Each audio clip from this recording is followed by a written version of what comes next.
Ya. Sí, hola amigas de YouTube. Es un video tutorial. Es un video tutorial bien chido. Entonces, mira, hace sol, ¿vale? 8 tiempos, ¿vale? O sea, vamos a hacerlo bien. 1, 2, 3, sol.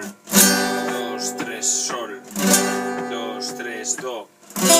2, 3, re séptima. Otro re séptima. Mi menor. Sol. Do. Y re séptima. Vale, y ahora un poco con el ritmo sabrosón.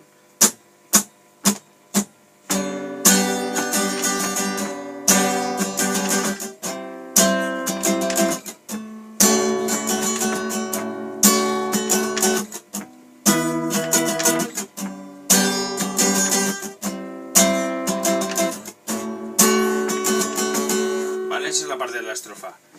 La parte del preestribillo hace... O sea, perdón, del puente hace...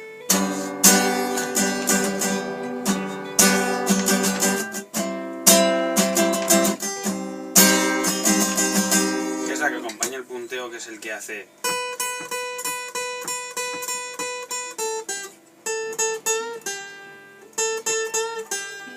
Vale, esa es la parte del...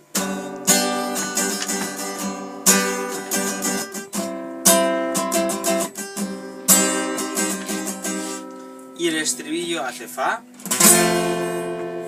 sol, do, mi, la. Aquí son 4 tiempos, 4, 2, 2 y 4. 2, 3, cambio, 2, 3, cambio, 2, 2, 2, 3, cambio. Y otra vez hace fa, sol, y en este caso hace la menor sexta, que se levantas este dedo, y te vas al fa, al octavo traste, fa menor y do, ¿vale? Entonces sería...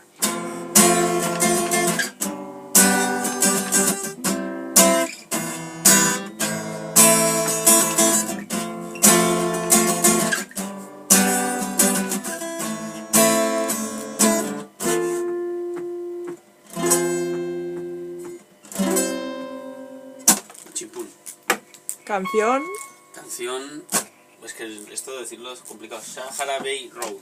de Vetusta Morla. Muy bien.